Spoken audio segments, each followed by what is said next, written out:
Y ahora, punto 3, página 16, podemos ver las raíces del Evangelio en el Antiguo Testamento. Okay, Pablo ha dicho en capítulo 1, él fue apartado para el Evangelio de Dios que él ya había prometido por medio de sus profetas en las Santas Escrituras. Capítulo 16. Y aquel que es poderoso para afirmaros conforme a mi evangelio, que ahora ha sido manifestado por las escrituras de los profetas, conforme al mandamiento del Dios eterno. ¿Okay? Entonces, lo que Pablo está diciendo, él dice, todo de eso fue predicado en el Antiguo Testamento. Entonces, como expositor, como intérprete, cuando leo eso, mi pregunta natural es, ¿qué profecías, cuáles profecías tiene Pablo en la mente cuando dice que este mensaje que él está explicando en versículos 3 y 4 sale del Antiguo Testamento? Es una cosa poder decir, sí, el Antiguo Testamento testifica a Jesucristo, nos habla de Jesucristo de una manera general. Creo que nos puede ayudar a ver profecías específicas que explican las palabras exactas que Pablo usa en versículo 3 y versículo 4. Entonces vamos a ver exactamente lo que Pablo quiere enfatizar. Entonces una vez más, aquí 2 columnas tenemos el mensaje de versículos 3 y 4. ¿Okay? En el lado aquí de izquierdo, Jesús nació de la descendencia de David según la carne, versículo 3. Pero Jesús fue declarado Hijo de Dios conforme al Espíritu Santo por la resurrección. Inciso A, la afirmación de las Escrituras acerca de Jesús. ¿Cuáles escrituras tenía Pablo en la mente? Yo creo que quizá podemos empezar con Génesis 3:15, ¿verdad? ¿Qué es un nombre que los teólogos han dado a Génesis 3:15? A veces se llama el ¿qué? El protoevangelio, ¿okay? El primer dar del evangelio. Entonces, ¿qué aprendemos en el protoevangelio? Aprendemos una verdad muy importante acerca de la identidad de un rescatador, un redentor futuro. Lo que aprendemos es que Él es un ¿qué? Es un ser humano, es simiente de la mujer. ¿Okay? Entonces, desde Génesis 3:15, la promesa del Antiguo Testamento es que un día Dios enviaría a un rescatador, un redentor, que vendría como un ser humano y por medio de él Dios va a destruir ¿a quién? A la serpiente, o sea, el personaje que acaba de causar esos problemas. Y he mencionado 1 de Juan 3, ¿verdad? Por eso se manifestó el Hijo de Dios, para destruir las obras del diablo. Entonces la promesa desde el principio es que un ser humano viene. Y quizás es por eso que Pablo dice que Jesús nació. ¿Okay? Que dice Gálatas 4:4, en el cumplimiento de los tiempos, Dios envió a su Hijo nacido de mujer. O sea, es muy importante que esa persona fue nacido por mujer. ¿Okay? Si seguimos en la historia, el libro de Génesis nos da mucho más detalles, ¿verdad? Sabemos en capítulo 3 que Él es un ser humano, pero en capítulo 4 aprendemos que Él no es cualquier ser humano, que Él es un hijo de Set.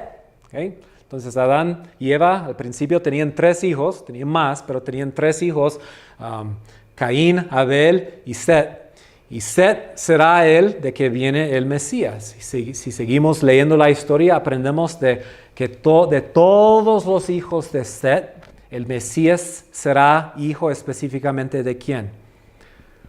De Noé, ¿verdad?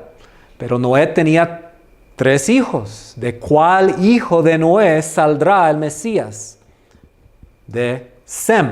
Entonces será un semita. Entonces es hijo de Adán y Eva, hijo de Set, hijo de Noé, hijo de Sem.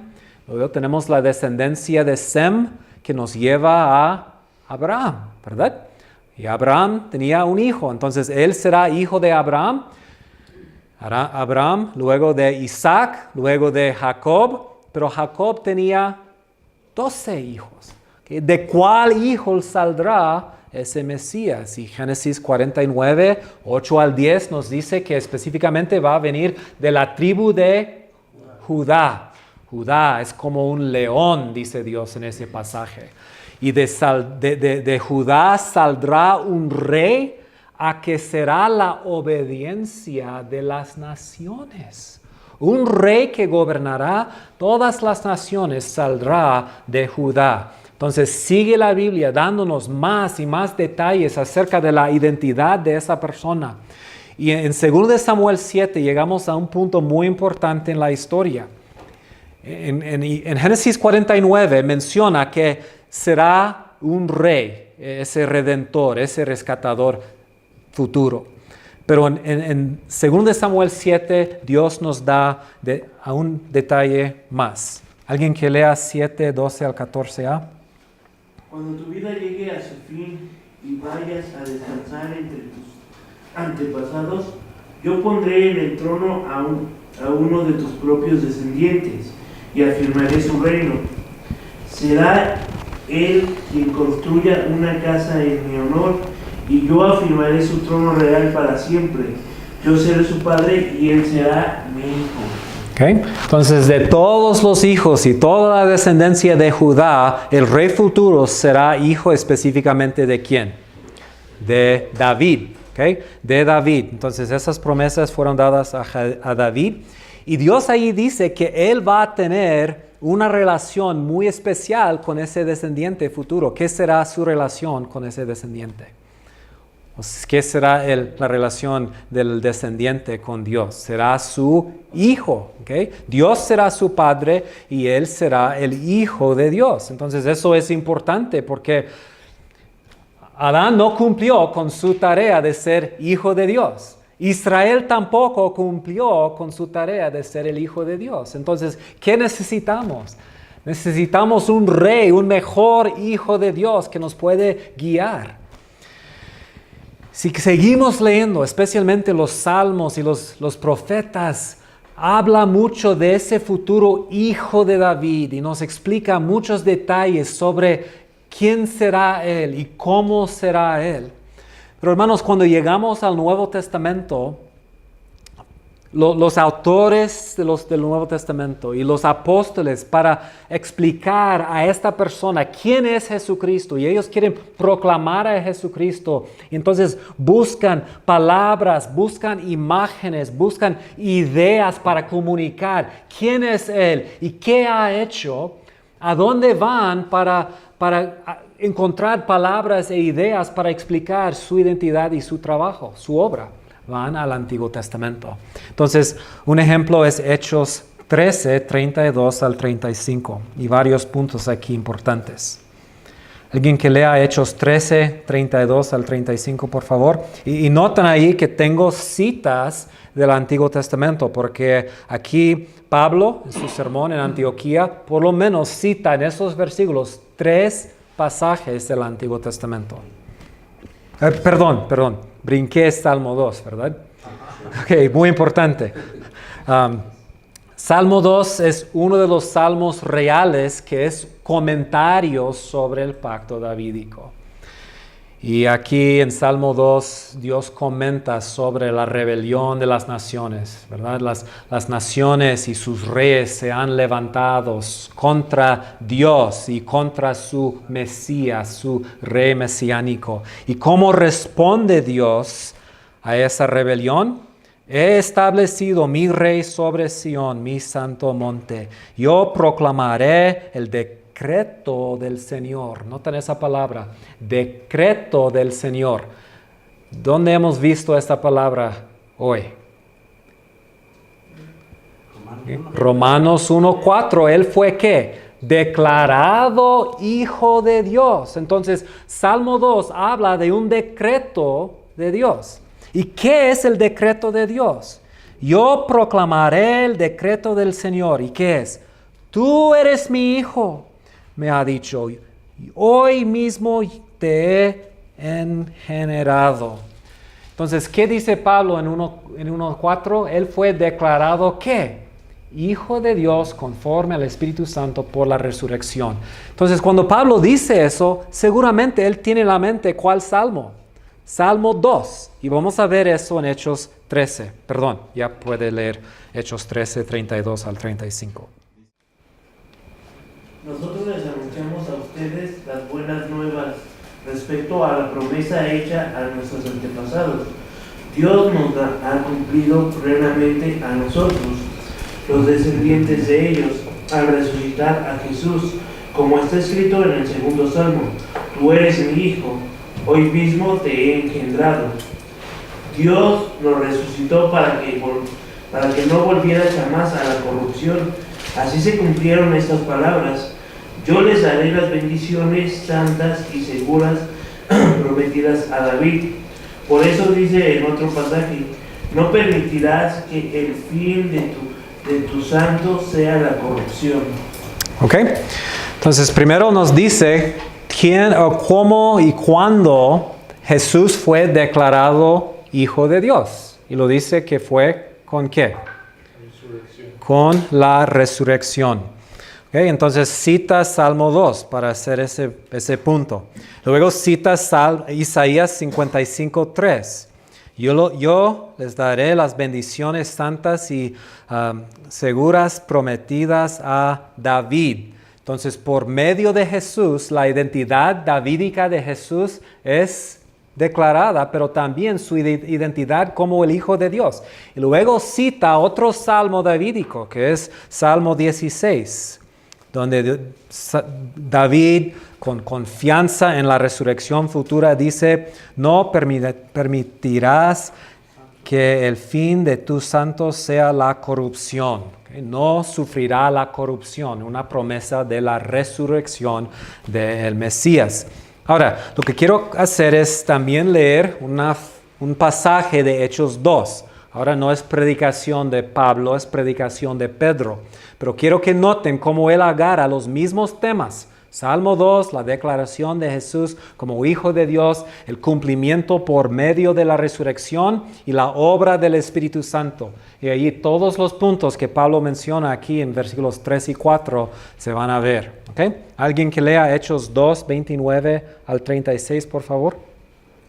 Hermanos, permítanme hablarles con franqueza acerca del patriarca David, que murió y fue sepultado, y cuyo sepulcro está entre nosotros hasta el día de hoy. Era profeta y sabía que Dios le había prometido bajo juramento poner en el trono a uno de sus descendientes. Segundo de Samuel 7. Fue así como previó lo que iba a suceder, refiriéndose a la resurrección del Mesías.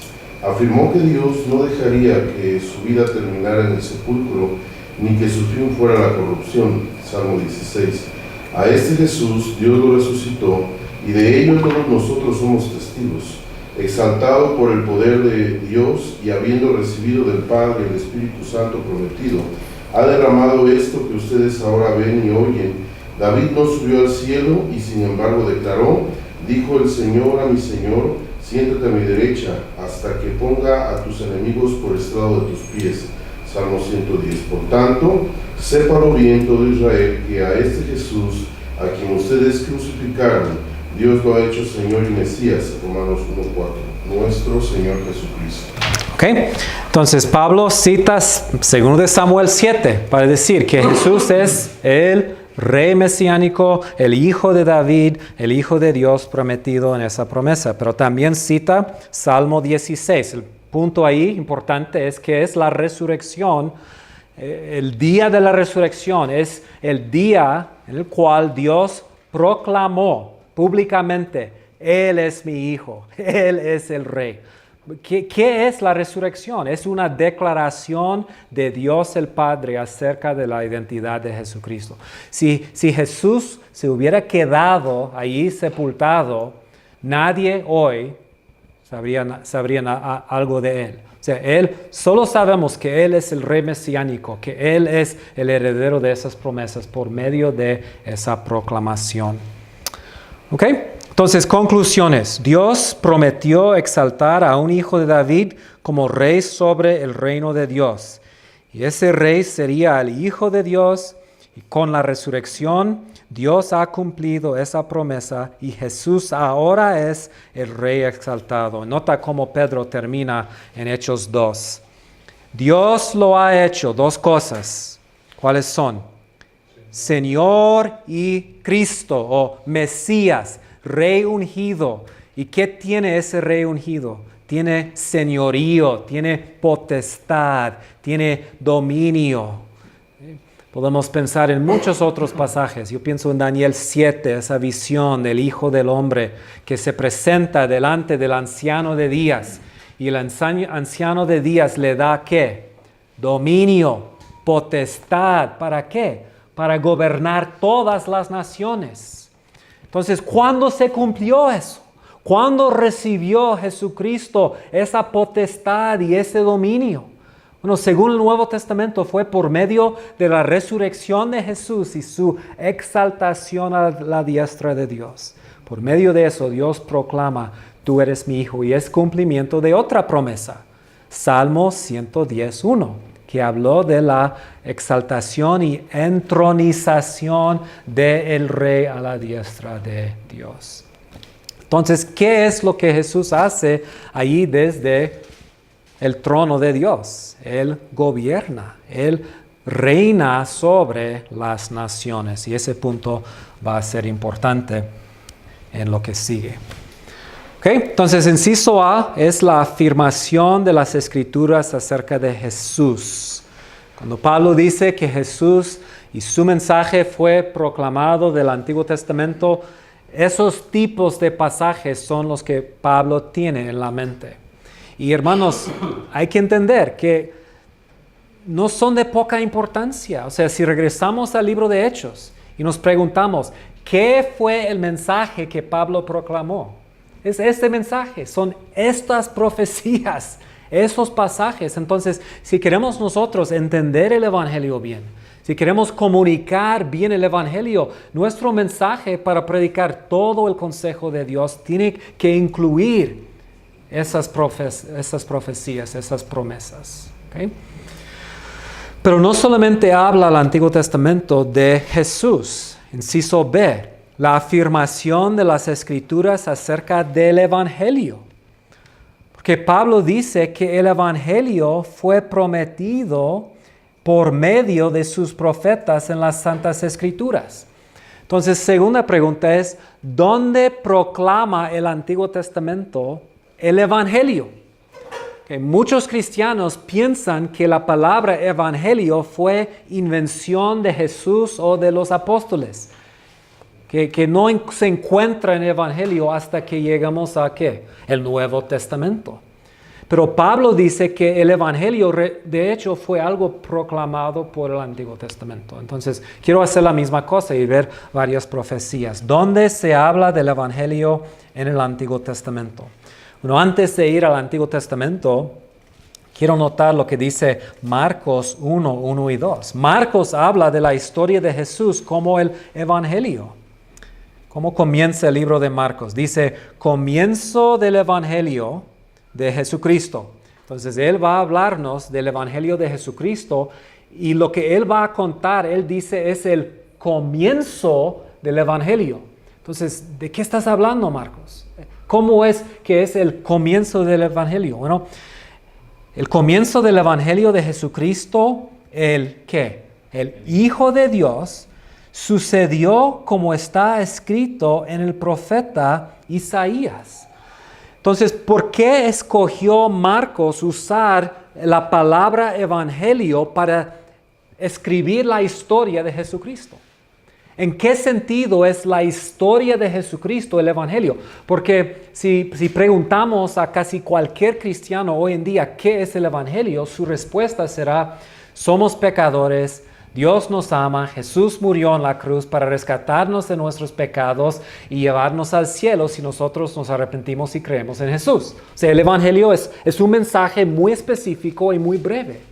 Pero aquí Marcos escoge contar la historia de Jesús y dice que toda esa historia es el Evangelio. Y lo que voy a contar inmediatamente es el comienzo de esa historia. Entonces, ¿de dónde está sacando Marcos esa palabra? Hoy en día hablamos de los 4 evangelios. ¿De dónde viene eso?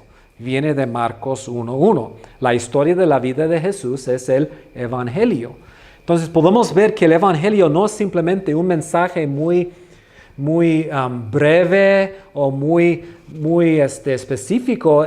También puede incluir ¿qué? Toda la historia de la vida de Jesús. ¿Y qué dice versículo 2 de Marcos 1? Sucedió como está escrito ¿dónde? En el profeta Isaías, y él va a seguir citando el profeta Isaías, y específicamente Isaías 40. ¿Okay? Entonces, Isaías llama el mensaje de la venida futura del reino de Dios, llama ese mensaje las buenas noticias, el evangelio. Entonces, la palabra evangelio no fue invención de Marcos ni de Pablo, sino de ¿quién? De Isaías. Entonces, cuando Isaías habló de las buenas noticias del evangelio, ¿de qué habló? Alguien que lea Isaías 40, versículo 9, y también Isaías 52:7, por favor. Sión, portadora de buenas noticias, súbete a una alta montaña, Jerusalén, portadora de buenas noticias, alza con fuerza tu voz, álzala, no temas, di a las ciudades de Judá, aquí está su Dios. Okay. El mensaje del evangelio, de las buenas noticias, ¿qué es el mensaje? Aquí está su Dios. Okay. Aquí está su Dios. El mensaje es que un día, ¿quién viene?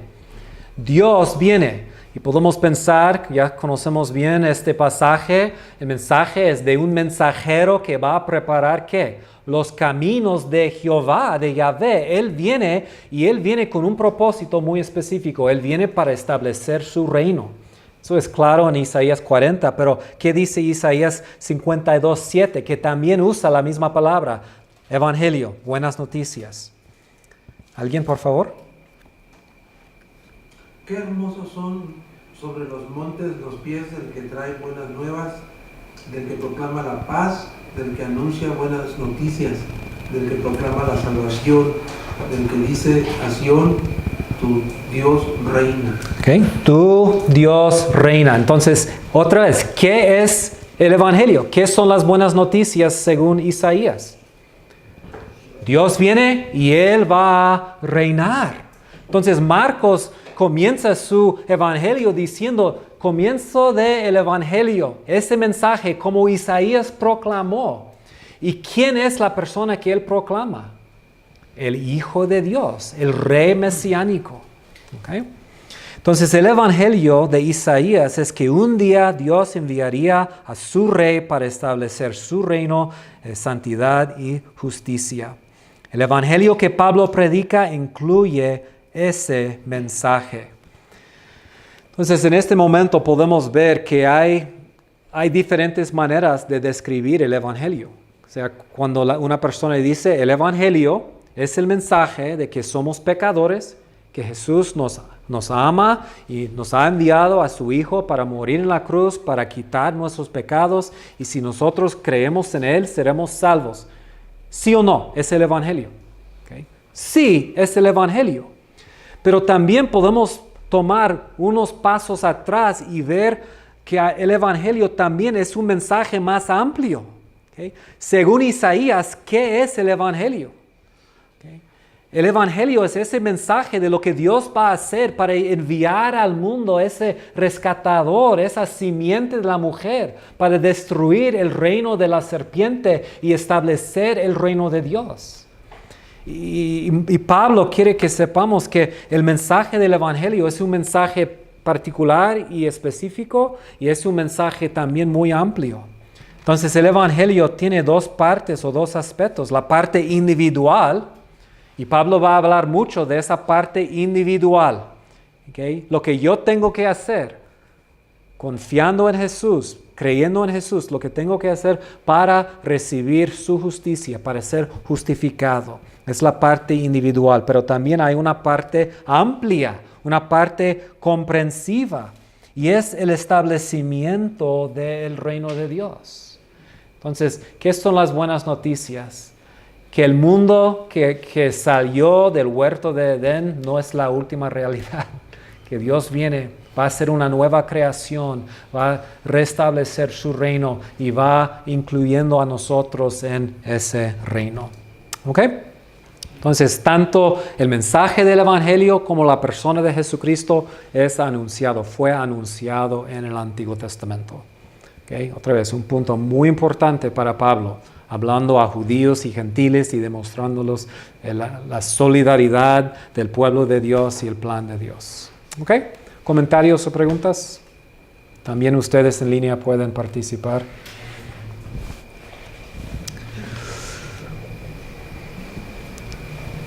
Okay. Mi deseo es que puedan ustedes en el futuro, cuando leen este capítulo, esta sección, esta introducción, espero que van a tener mucho más entendimiento, que van a ver frases y palabras y argumentos y van a tener nuevo significado para ustedes, que van a abrir nuevas puertas. ¿Okay?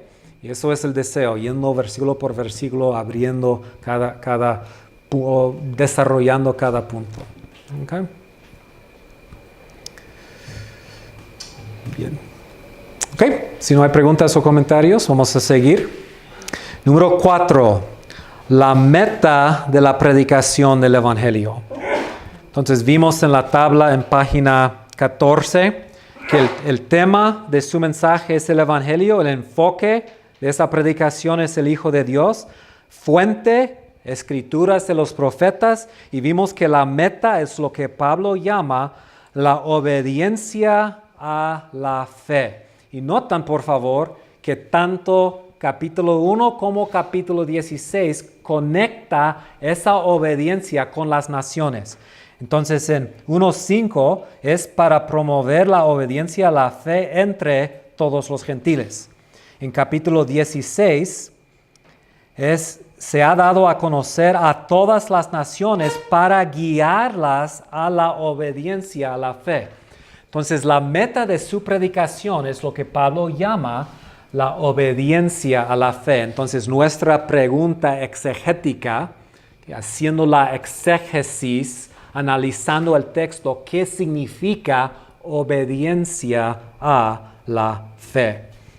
Y yo estoy diciendo aquí que básicamente está diciendo la obediencia de las naciones. La meta de ese evangelio es la obediencia de todas las naciones, su sumisión a Dios y a su rey mesiánico. Esa obediencia entonces fluye de la fe. Y argumento eso, voy a hacer una nota exegética aquí. La construcción de la frase griega, obediencia de la fe, indica que es un fe que obedece. O sea, en el español, también en el griego, se puede entender así, que está obedeciendo la fe. Pero esa frase, esa expresión, obediencia a la fe, también se puede entender así, que es una obediencia que fe produce. Entonces, si yo creo en Jesús, eso va a producir obediencia. ¿Y aquí entre quién? Entre todas las naciones. Indica que es una fe que obedece, es decir, que es una fe que produce o resulta en obediencia. Y vemos eso en todo el Nuevo Testamento, ¿verdad? O sea, Santiago muy claramente dice que la fe verdadera produce una obediencia. Y ahora podemos pensar en todo lo que hemos visto. O sea, Daniel 7, ¿okay? Daniel 7, el Hijo del Hombre recibiendo ¿qué? De el anciano de días, dominio y potestad sobre las naciones. Entonces, si Él es el rey mesiánico, si Pedro tiene razón, que Él fue declarado Señor y Mesías, el rey mesiánico que lleva señorío, ¿cómo debe aquellos que lo reciben por medio de la fe, cómo deben responder? El resultado es ¿qué? Obediencia. ¿Okay? Creer en Jesucristo, aceptarlo por medio de la fe, resulta en una sumisión a Él. Vemos eso también en Mateo 28, ¿verdad? La gran comisión. Toda autoridad, ¿qué? me es dado. O sea, Jesús ha recibido toda autoridad. ¿Dónde? En el cielo y en la tierra. Él tiene autoridad cósmica. Se ha sentado a la diestra del Padre. Ha recibido ese dominio. El anciano de días le ha dado dominio y potestad. Entonces, debido a esa autoridad, ¿qué deben hacer? Ir a todas las, ¿quién? Las naciones y hacer ¿qué? Discípulos. ¿Qué es un discípulo? Es alguien que observa, cuida, guarda todo ¿qué? Que yo les he mandado. Un discípulo es alguien que se ha rendido a la autoridad y el señorío de Jesús.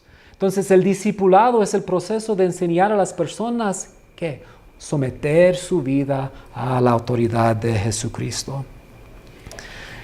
Tengo aquí varios otros pasajes. Pienso en Filipenses 2, 9 y 10, ¿verdad? Para que toda rodilla se doble, toda boca confiese ¿qué? Que Jesús es Señor. Dios lo ha declarado Hijo de Dios conforme al Espíritu Santo. Él es el descendiente de David, ese rey mesiánico. Okay. La fe verdadera en Jesús entonces resulta en obediencia. Obediencia. Quizá la manera más fácil de ver eso es en el libro de Hebreos capítulo 11, ¿verdad? Ese gran capítulo de fe. Y vemos ahí que en cada sección que habla de las diferentes personas, los grandes personajes de la fe, que cada uno creyó. Abraham creyó, Noé creyó, Enoc creyó, ¿verdad? Moisés creyó. Pero ¿cómo se describe su fe en cada caso, cada instancia? ¿Okay? Por la fe, Abraham, luego sigue un verbo, una acción. Abraham ofreció. Por la fe, Noé, ¿qué? Construyó, obedeció. La fe verdadera siempre produce buenas obras. La obediencia fluye naturalmente. ¿Cómo sabemos que Noé creyó? Porque construyó el arca. ¿Cómo sabemos que Abraham creyó? Porque ofreció a su hijo, porque dejó a Ur. ¿Cómo sabemos que Abel creyó? Porque hizo mejor sacrificio. ¿Cómo sabemos que Moisés creyó? Porque dejó la casa de la hija de Faraón. O sea, su creencia, su fe en Jesús resultó en obediencia. Y hermanos, sumamente importante ese punto. Nosotros llevamos el mensaje de Jesucristo a las naciones y es un mensaje de un Salvador. Pero no solamente es un Salvador, también es un Señor. Es un Rey que lleva autoridad. Y la fe verdadera es una fe que confía en Él y recibe a Él tal como Él es. No podemos recibir a Jesucristo como Salvador y no recibir a Jesús como Señor. Si lo recibimos como el Hijo de David y el Hijo de Dios, tenemos que recibirlo como alguien que lleva autoridad. Y nosotros al recibirlo estamos doblando nuestras rodillas. Y por eso Romanos 10 dice, si confesamos con nuestra boca, ¿cuál es nuestra confesión? Jesús es Señor. Él es ese Rey mesiánico. Y yo me someto a Él. Una salvación que separa entre el señorío, la identidad de Señor de Jesús y la salvación, Jesús como Salvador. Es un evangelio incompleto y es un mensaje falso al final de cuentas. ¿Okay? Entonces la fe verdadera no solamente cree intelectualmente en los datos o los hechos del evangelio. Es una fe que recibe y confía, se entrega completamente a esa persona. ¿Cómo lo pone Pablo en Timoteo? Yo sé en quien he creído y he que es poderoso. Estoy seguro que es poderoso para guardar. ¿Y qué sigue? Mi depósito. ¿Qué es el depósito? O sea, Pablo dice, he depositado mi vida en sus manos, he entregado, estoy confiando completamente en Él, recibiendo a Él tal como Él es. Salvador, sí. Señor, sí. Rey mesiánico, sí. Y Pablo dice, yo predico para que todas las naciones tengan esa fe que produce obediencia. Y vamos a ver ese punto a través del libro. Ok, y un punto más aquí, punto 5, en este inciso punto 5, el resultado de la obediencia de las naciones es la gloria de Dios. Ya vimos en capítulo 1, ¿verdad? Por amor a su nombre. Y capítulo 16, al único y sabio Dios sea la gloria para siempre. El resultado de esa obediencia, de esa predicación, es la gloria de Dios. La gloria de Dios es la gran meta de la obra redentora. En capítulo 15, Pablo dice que él predica su mensaje para que las naciones puedan glorificar a Dios por su misericordia. Y eso es importante porque vamos a ver la próxima semana aquí en capítulo 1 también, que las naciones tenían un conocimiento de Dios por medio de la revelación natural, pero rechazaron la gloria de Dios. Decidieron no glorificar a Dios como Él merece.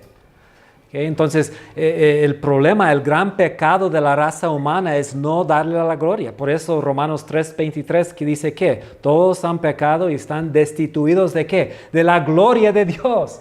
Dios nos creó y nos formó para glorificarlo y hemos rechazado, hemos dado el culto y la gloria a cosas creadas, a imágenes y a los animales, a las criaturas y no al Creador. Entonces Pablo predica el Evangelio para que Dios sea glorificado entre todas las naciones. ¿Okay? Entonces eso nos lleva al último punto de los primeros 7 versículos. Okay. Podemos seguir con versículos 8 al 15. Aquí Pablo habla de su visita. Inciso C, la visita de Pablo. Entonces, después de su saludo, entra en el tema de su visita. ¿Alguien que lea 1, 8 al 15, por favor?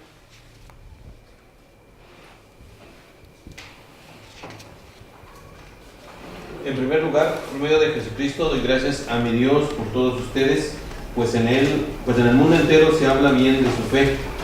Dios, a quien sirvo de corazón, predicando el Evangelio de su Hijo, me es testigo de que los recuerdo a ustedes sin cesar. Siempre pido en mis oraciones que, si es la voluntad de Dios, por fin se me abra ahora el camino para ir a visitarlos. Tengo muchos deseos de verlos para impartirles algún don espiritual que los fortalezca. Mejor dicho, para que a otros nos animemos con la fe que compartimos. Quiero que sepan, hermanos, que aunque hasta ahora no he podido visitarlos, muchas veces me he propuesto hacerlo para recoger algún fruto entre ustedes, tal como lo he recogido entre las otras naciones. Estoy en deuda con todos, sean cultos o incultos, instruidos o ignorantes. De ahí mi gran anhelo de predicarles el Evangelio también a ustedes que están en Roma. Ok, ahora podemos avanzar un poco más rápido. Pablo ha querido visitarlos y predicarles el Evangelio, pero ha sido impedido. ¿Por qué enfatiza Pablo ese punto? Dice, por mucho tiempo he querido visitarles. He querido comunicar el mensaje, he querido conocerlos. Entonces, ¿por qué enfatiza eso? ¿Qué es lo que logra o cumple? Y dije otra vez aquí que Él está abriendo su corazón para que ellos puedan ver cómo es Él y qué tanto Él los ama. ¿Por qué enfatizaría ese punto? Los presentes, Sí. Que puedo decir, bueno, si no es tan importante, ¿por qué no has venido? He tratado, pero se me ha impedido. Okay. Y especialmente a la luz de lo que Él quiere de ellos. Si quiere su apoyo para ir a España, Él no quiere que ellos piensen, Pablo solo nos está usando. O sea, solo quiere visitarlos porque quiere nuestra ayuda para ir a España.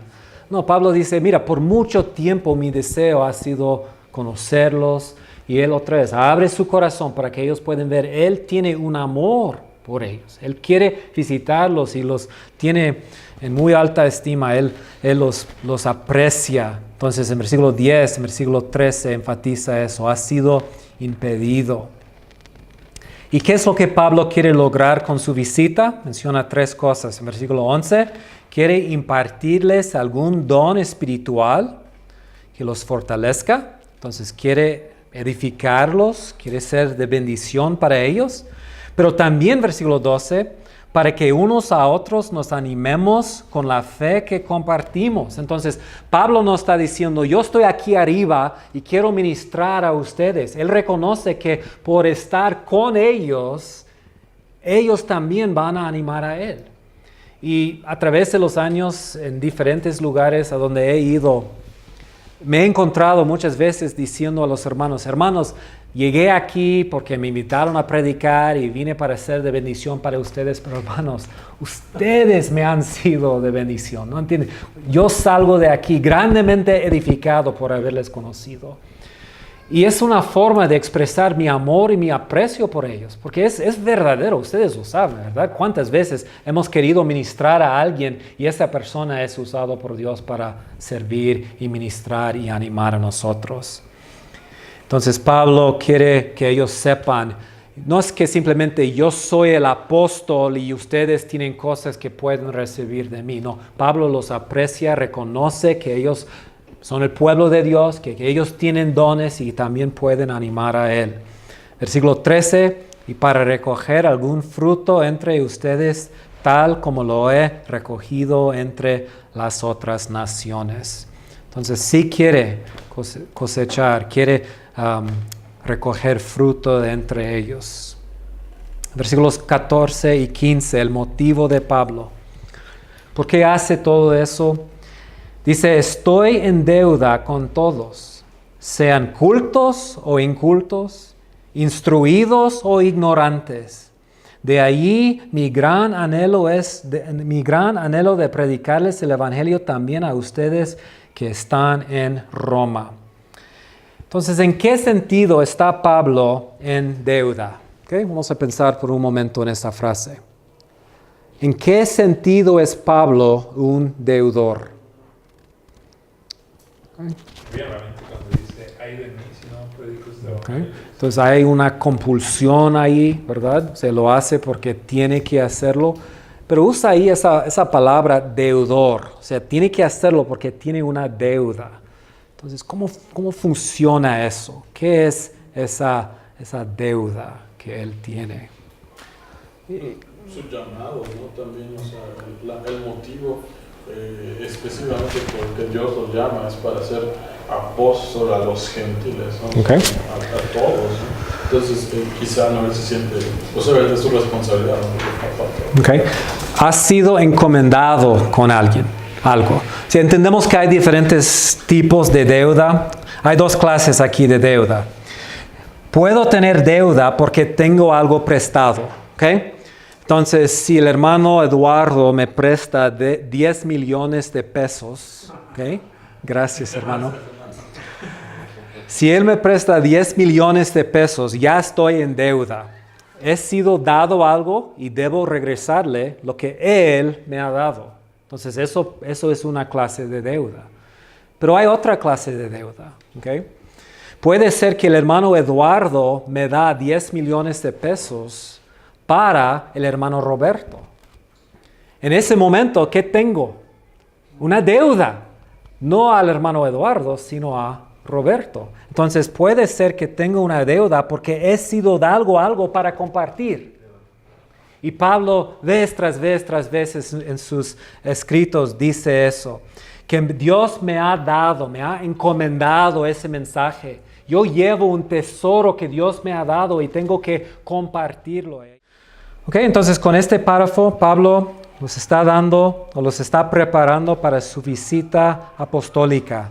Cumple varias cosas. Explica por qué no los ha visitado antes y así comunica su deseo fuerte de hacerlo. Explica lo que quiere lograr con su visita y comunica su amor y su respeto por ellos. Él los respeta. Dice en capítulo 15, versículo 14, que él dice, yo sé que ustedes son llenos de conocimiento, de virtud cristiana, o sea, sé que ustedes son cristianos maduros. Él comunica otra vez su respeto por ellos. Ok, y eso nos lleva al último punto, que es 1:16 y 17, introducción del tema del libro. Pablo dice: a la verdad no me avergüenzo del Evangelio, pues es poder de Dios para la salvación de todos los que creen, de los judíos primeramente, pero también de los gentiles. De hecho, en el Evangelio se revela la justicia que proviene de Dios, la cual es por fe de principio a fin, tal como está escrito: el justo vivirá por la fe. Entonces, 4 puntos teológicos aquí. Número 1, el Evangelio es el poder de Dios para salvar a las naciones. Es el poder de Dios. Piensan por un momento en eso. ¿De dónde viene el poder para salvar? No viene del predicador, no es mi carisma, no es mi habilidad de explicar de una manera muy atractiva el mensaje. También viene del oidor, de la audiencia. Ellos no son capaces de salvarse. ¿De dónde viene el poder? Dice Pablo que viene del Evangelio. El Evangelio es el medio, el instrumento de Dios para salvar a las personas. Pienso en 1 Corintios 1, ¿verdad? El poder de Dios para salvar es la predicación del Evangelio. 1 Corintios 1, 18, ¿verdad? Porque la palabra de la cruz es locura a los que se pierden, pero a los que se salvan, esto es a nosotros, ¿es qué? Es el poder de Dios. Versículos 23 y 4 de 1 Corintios 1. Pero nosotros predicamos a Cristo crucificado, para los judíos ciertamente tropezadero, para los gentiles locura, mas para los llamados, así judíos como griegos, Cristo, poder de Dios y sabiduría de Dios. Él predica el mensaje de Cristo, el Evangelio, porque es el poder para salvación. Entonces, conclusión, aparte de la predicación del Evangelio, no hay posibilidad de ser salvo. El libro de Romanos es una gran exposición de ese Evangelio.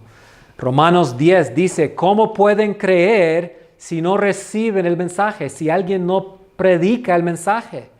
¿Y cómo puede predicar si no es enviado? El punto es que para poder confesar que Jesús es Señor, tienen que recibir ese mensaje. Y vivimos en un día de un pluralismo aún entre los evangélicos. Muchos que se dicen evangélicos hoy en día están negando eso, diciendo que algunas personas no tienen que escuchar el Evangelio si responden positivamente a la luz que tienen. Un musulmán, por ejemplo, puede ser salvo. No, el Evangelio es el poder de Dios para salvar a todos. No hay salvación aparte de la predicación del Evangelio. Espero, hermanos, que estamos de acuerdo con eso, que hay que predicar ese mensaje. Aparte de ese mensaje no hay salvación. ¿Qué significa no me avergüenzo del Evangelio? Yo creo que es una manera de afirmar, primero, su confianza en el poder del Evangelio. No estoy avergonzado de ese mensaje. ¿Por qué? Y ahí la palabra pues es la palabra gar en el griego, que significa ¿por qué? ¿Por qué? No estoy avergonzado porque es el poder de Dios. Pero también yo creo que comunica su compromiso a predicarlo con valor a pesar de las consecuencias. ¿Por qué tendría alguien vergüenza del Evangelio? Porque cuando se predica no se recibe. Ya lo vimos en 1 Corintios 1, ¿verdad? Es locura, es tropezadero. O sea, para el mundo es una locura. Entonces Pablo dice, a pesar de las consecuencias, con valor voy a predicar ese mensaje. El mensaje de la cruz se consideraba locura y necedad en el mundo griego. Los que lo predicaron fueron burlados y despreciados. La hostilidad del mundo fue causa de vergüenza para muchos. Para Pablo es causa de mucho sufrimiento. ¿Alguien que lea los dos pasajes ahí? Así que no te avergüences de dar testimonio de nuestro Señor, ni tampoco de mí, que por tu causa soy prisionero. Al contrario, tú también, con el poder de Dios, debes soportar sufrimientos por el Evangelio. Por ese motivo padezco estos sufrimientos, pero no me avergüenzo, porque sé porque sé en quién he creído, y estoy seguro de que tiene poder para guardar hasta aquel día lo que le he confiado. Okay. Y 1 de Pedro, por favor.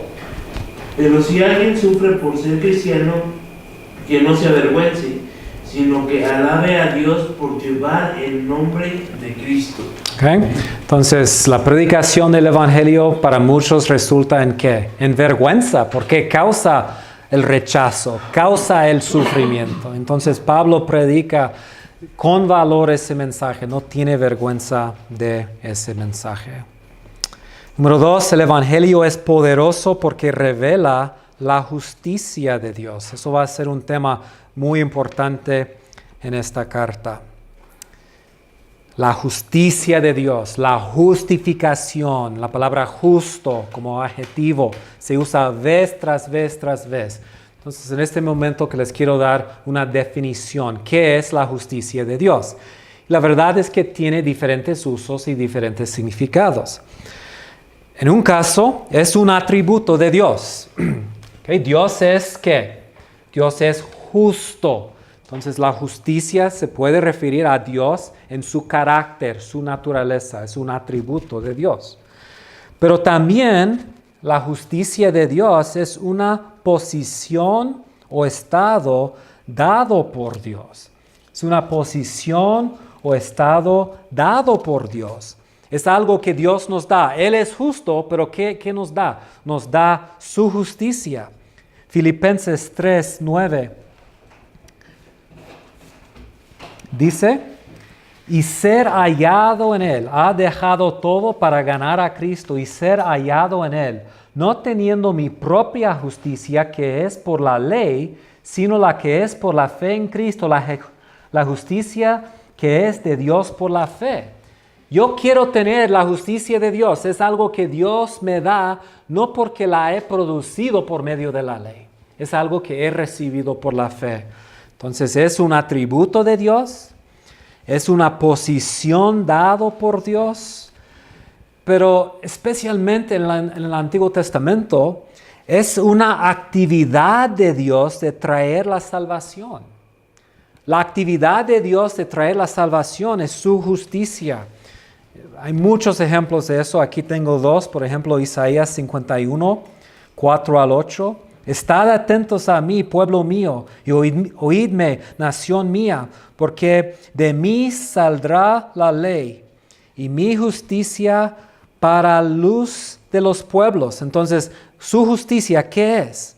Cercana está mi justicia, ha salido ¿qué? Mi salvación. Entonces, ¿qué es la justicia de Dios? Es esa actividad de ¿qué? De traer su salvación. Entonces, a través del pasaje podemos ver que van juntos la salvación de Dios y su justicia. Mi salvación será para siempre. Mi justicia no perecerá. ¿Ok? Entonces, también en 46. Entonces, puedo dar esta definición a la justicia de Dios. La justicia de Dios en el libro de Romanos, y esta definición viene de Mu, es su actividad justa de poner a pecadores en relación correcta con sí mismo. Entonces es una actividad de Dios. ¿Cuál actividad? Bueno, la actividad de Dios de poner a nosotros, a pecadores, en relación correcta con sí misma. ¿Cómo lo hace? Bueno, dándoles una justicia que no es de ellos mismos, sino que es de Él. Vamos a ver esto la próxima semana. Es la verdad que Lutero descubrió. batallaba y luchaba por años. Dijo que odiaba a Dios porque Dios le pedía esa justicia de Dios. Y leyó estos versículos, la justicia de Dios. Y él pensaba, la justicia de Dios es algo que yo tengo que entregarle a Dios, algo que yo tengo que producir. Y por fin un día reconoció en este pasaje que la justicia de Dios no es algo que él tiene que producir, sino es un regalo de Dios, es algo que Dios le da y que él recibe por medio de la fe.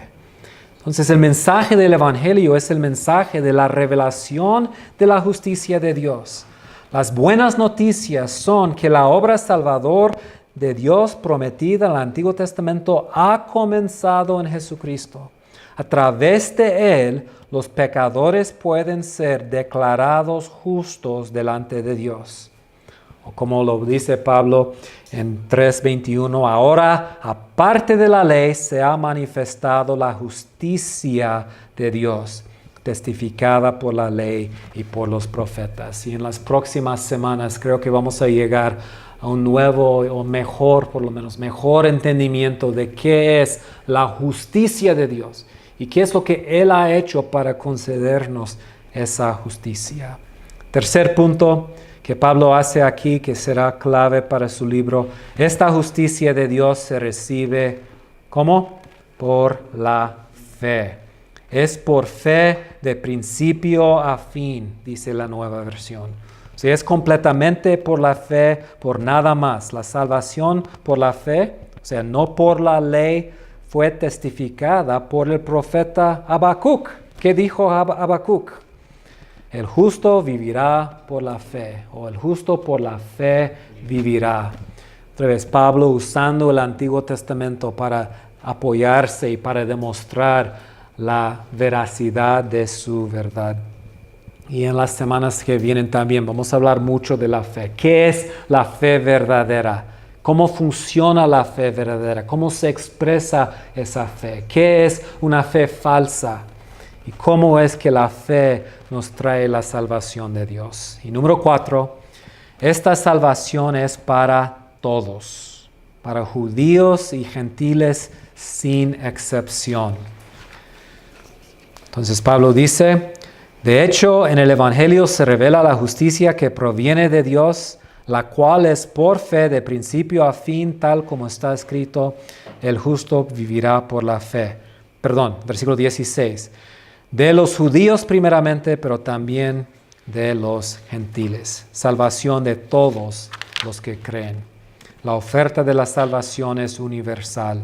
Y eso va a ser una parte importante en el mensaje de Pablo. Judíos y gentiles, misma condición, necesitan la misma salvación que se recibe de la misma manera de todos por medio de la fe.